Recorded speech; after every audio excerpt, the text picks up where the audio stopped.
नमस्कार दोस्तों। पूरे विश्व भर में कोविड-19 वैक्सीनेशन की जो प्रक्रिया चल रही है, इसमें से अभी तक की सबसे दुखद खबर सामने आई है नॉर्वे से। नॉर्वे के अंदर बताया जा रहा है कि फाइजर की वैक्सीन देने के बाद करीब 23 लोगों की मृत्यु हो गई है। लेट मी टेल यू, ये 23 लोग एल्डरली पीपल थे। यहां पर आप न्यूज देख पाओगे, Norwegian authorities launch probe as 23 people die after receiving Pfizer's covid vaccine. In fact यहां पर जो सबसे पहले खबर इसके बारे में बताया गया वो ब्लूमबर्ग का आर्टिकल था। यहां पर आप पढ़ सकते हो, Norway warns of vaccination risk for sick patients over 80। तो यहां पर सबसे बड़ा क्वेश्चन आता है कि ये जो फाइजर की वैक्सीन है वो किस चीज से बनाई गई है, क्योंकि आपने देखा होगा कि बहुत सारी वैक्सीन बनाई जा रही हैं, लेकिन फाइजर की वैक्सीन में स्पेशली यहां पर क्या है वो हमारे लिए जानना इंपॉर्टेंट है। प्लस यहां पर जो अथॉरिटीज हैं उन्होंने इसके बारे में क्या कहा है, क्योंकि नॉर्मली बताया जाता है कि जब भी वैक्सीनेशन दिया जाएगा तो थोड़े बहुत साइड इफेक्ट आएंगे, जैसे कि 1 या 2 फीवर हो जाएगा, हल्का फुल्का हेडेक हो सकता है, लेकिन मृत्यु होना यहां पर एक सबसे बड़ी चेतावनी के रूप में सामने आ रहा है। तो इसके बारे में हम जानने की कोशिश करेंगे। चलिए आगे बढ़ते हैं। मैं हूं अंकित अग्रवाल और अपडेट के लिए आप मुझे फॉलो कर सकते हैं इंस्टाग्राम, फेसबुक और ट्विटर पर। मेरे लेक्चर की हर पीडीएफ आपको फेसबुक पर तो मिलेगी, प्लस साथ में आप मेरा टेलीग्राम चैनल ज्वाइन कर सकते हैं by searching Ankit Agarwal official. और अगर आप यूपीएससी की तैयारी कर रहे हैं तो आपके लिए सुनहरा मौका है स्टडी IQ लैब के लिए स्मार्ट कोर्सेज, जिसके थ्रू आप अपनी प्रिपरेशन और भी ज्यादा अच्छे तरीके से कर सकते हैं। तो सबसे पहले तो देख सकते हो दोस्तों आप यहां पर अभी तक पूरे विश्व भर में जो टोटल नंबर ऑफ केसेस हैं वो करीब 10 करोड़ के आसपास जल्द ही पहुंच जाएंगे।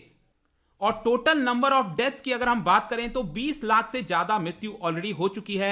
सबसे पहले नंबर पर है यूएसए, दूसरे नंबर पर है Bharat in terms of number of cases. यहां पर आपको 1 करोड़ से ज्यादा केस देखने को मिलेगा। मृत्यु हमारे यहां कंपैरेटिवली अगर हम पॉपुलेशन के टर्म्स में देखें तो ठीक है, फिर भी करीब 1.5 लाख के आसपास मृत्यु हुई है। लेकिन यहां पर हम बात कर रहे हैं नॉर्वे, जैसा कि आप देख सकते हो यूरोप का ये कंट्री है जिसकी राजधानी है ओस्लो। और यहां पर आप देख सकते हो ये है इस समय 89 नंबर पर। टोटल नंबर ऑफ केसेस की बात करें 58,000 केसेस हैं, मृत्यु करीब 500 के आसपास हुई है। लेकिन इसकी पॉपुलेशन भी कोई बहुत ज्यादा नहीं है, करीब 53 लाख के आसपास इसकी ओवरऑल पॉपुलेशन है। तो यहां पर हुआ क्या है, नॉर्वे ने बताया है कि जो लोग बहुत ज्यादा ओल्ड हैं, काफी वृद्ध लोग हैं और या फिर बहुत ज्यादा उनको इलनेस है, किसी प्रकार की ऑलरेडी बीमारी है, तो जो वैक्सीनेशन है वो आपका बहुत ज्यादा रिस्की हो सकता है। आप देख सकते हो वैक्सीन्स में be too risky for the very old and terminally ill person. क्योंकि यहां पर ध्यान रखिएगा, पहली बार किसी यूरोप के देश के द्वारा इतनी बड़ी चेतावनी दी जा रही है और यह काफी इंपॉर्टेंट स्टेटमेंट हो सकता है पूरे विश्व के लिए। यहां पर बताया गया है कि 23 लोगों की जो मृत्यु हुई है उनमें से 13 लोगों का यहां पर ऑटोप्सी किया गया, जो पोस्टमार्टम होता है उसमें यह पाया गया कि जितने भी लोग थे उनका कॉमन साइड इफेक्ट हुआ है। तो इससे आप क्लियरली समझ सकते हो कि कहीं ना कहीं यह वैक्सीन से ही रिलेटेड होगा। ऐसा यहां पर नॉर्वेजियन जो मेडिसिन एजेंसी है उन्होंने इसके बारे में बताया है। और यहां पर आप देख सकते हो इसमें लिखा हुआ है कि जो लोग बहुत ज्यादा इल हैं उनको ये काफी सीरियस कॉन्सिक्वेंसेस हो सकता है वैक्सीन का। यहां पर Norwegian institute of health public health के द्वारा बोला गया है और उन्होंने ये कहा है कि ऑलरेडी जो लोग बहुत ज्यादा ओल्ड हैं, 80 साल के हैं, तो शायद उनको ये वैक्सीन नहीं लगवानी चाहिए, क्योंकि उनका जो मार्जिनल बेनिफिट है वो कोई बहुत ज्यादा नहीं है, क्योंकि उनकी उम्र मुश्किल से हो सकता है 5 साल 10 साल 20 साल तक और जी लेंगे। लेकिन वैक्सीन की वजह से मे भी हो सकता है उनको और ज्यादा साइड इफेक्ट हो, जिसकी वजह से उनकी मृत्यु हो सकती है। तो ऐसा यहां पर Norwegian institute of public health के द्वारा बताया गया है। मैं अपनी तरफ से यहां पर कुछ भी ऐड नहीं कर रहा हूं और ना तो मैं किसी प्रकार का फियर क्रिएट करने की कोशिश कर रहा हूं। ध्यान रखिएगा, ये हम बात कर रहे हैं फाइजर के वैक्सीन की। हमारे देश के अंदर फाइजर की वैक्सीन नहीं लगाई जा रही है, सिर्फ और सिर्फ यहां पर जो कोविशील्ड है और जो कोवैक्सीन है ये लगाया जा रहा है। लेकिन नेक्स्ट यहां पर क्वेश्चन आता है कि क्या इसकी वजह से जो यंग पॉपुलेशन है उनको भी ये वैक्सीन नहीं लगवानी चाहिए? बिल्कुल भी नहीं। ऐसा यहां पर नॉर्वेजियन अथॉरिटी ने कहा है कि यंगर पॉपुलेशन और जो हेल्थियर पॉपुलेशन है उनको डेफिनेटली ये वैक्सीन लगवानी चाहिए, क्योंकि यहां पर जो इंडिकेशंस आ रहे हैं वो ये हैं कि अगर हम यंग पॉपुलेशन को ये लगवाएंगे वैक्सीन तो मे भी हो सकता है कि यहां पर जो कोरोना वायरस का खतरा है वो थोड़ा सा कम रहे। इनफैक्ट यहां पर बताया गया है यूरोपियन मेडिसिन एजेंसी के द्वारा कि जो फाइजर की वैक्सीन है वो यूज करता है mRNA, messenger ribonucleic acid, messenger RNA. ध्यान रखिएगा यहां पर जो अलग अलग वैक्सीन बनाई जा रही हैं, जैसे कि आप देख सकते हो हमारे देश का इंडिजीनियस ये जो कोवैक्सीन है ये बनाया जा रहा है भारत बायोटेक के द्वारा। यहां पर नीचे आप देखिए कोविशील्ड, ये बनाया गया है बेसिकली आपका ऑक्सफोर्ड और एस्ट्राजेनेका के द्वारा डेवलप किया वैक्सीन है, जो कि सीरम इंस्टीट्यूट पुणे के अंदर ये बनाया जा रहा है, कोविशील्ड। और नीचे जो आप देख रहे हो दोस्तों, ये है आपका फाइजर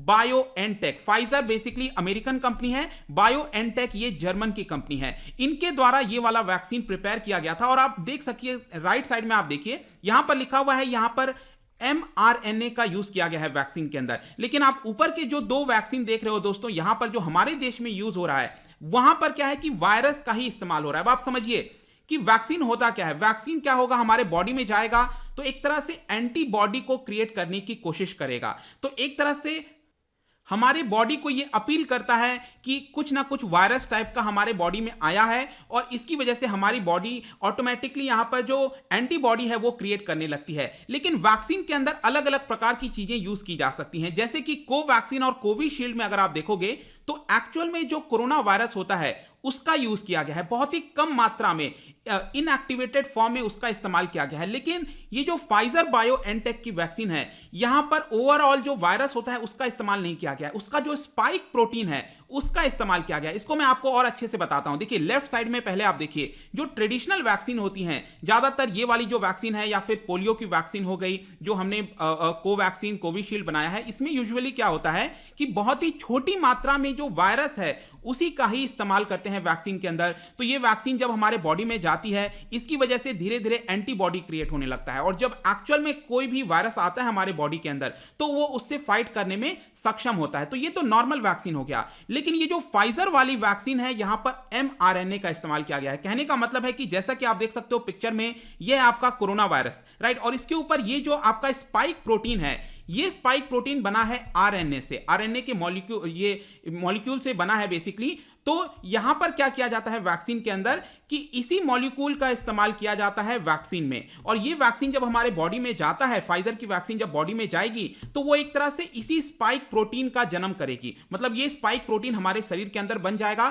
तो हमारे बॉडी को लगेगा कि कोरोना वायरस आ गया, लेकिन एक्चुअल में कोरोना वायरस नहीं आया, वो सिर्फ स्पाइक प्रोटीन आया है, जिसकी वजह से एंटीबॉडी क्रिएट होती है। तो ध्यान रखिएगा, यहां पर mRNA का इस्तेमाल किया गया है फाइजर की वैक्सीन में, और यही मेन चीज है। तो ये एक तरह का नया टेक्निक अपनाया गया है, तो इसके ऊपर ध्यान रखना और भी ज्यादा जरूरी हो जाता है, ऐसा यहां पर नॉर्वे के एजेंसीज के द्वारा बोला गया है। अब यहां पर सवाल आता है कि अब क्या होगा। तो देखिए यहां पर जो फाइजर और बायोएनटेक है, उन्होंने कहा है कि हम नॉर्वेजियन रेगुलेटर के साथ काम कर रहे हैं कि जो भी यहां पर मृत्यु हुई है उसके ऊपर अच्छे से इन्वेस्टिगेट किया जा सके। यहां पर फाइजर का कहना है कि ये जो इंसिडेंट्स हैं ये कोई बहुत अलार्मिंग नहीं है, ये एक्सपेक्टेशन के आधार पर हैं। लेकिन देखिए दोस्तों, ये कंपनी का कहना है, कंपनी तो ऑब्वियस सी बात है ऐसा कहेगी ही, तो हमें उसके फेस वैल्यू पर नहीं लेना है। लेकिन हां, हमें ऐसा डरने की भी ऐसा कोई उतनी आवश्यकता नहीं है, क्योंकि ये फाइजर के वैक्सीन की हम बात कर रहे हैं। इसके अलावा मैं आपको बता दूं कि फाइजर की वैक्सीन बहुत सारे देशों में लगाई जा रही है, जैसे कि यूएस हो गया। यूएस के अंदर अगर आप देखोगे तो 21 केसेस आए थे सीवियर एलर्जिक के दिसंबर के महीने में।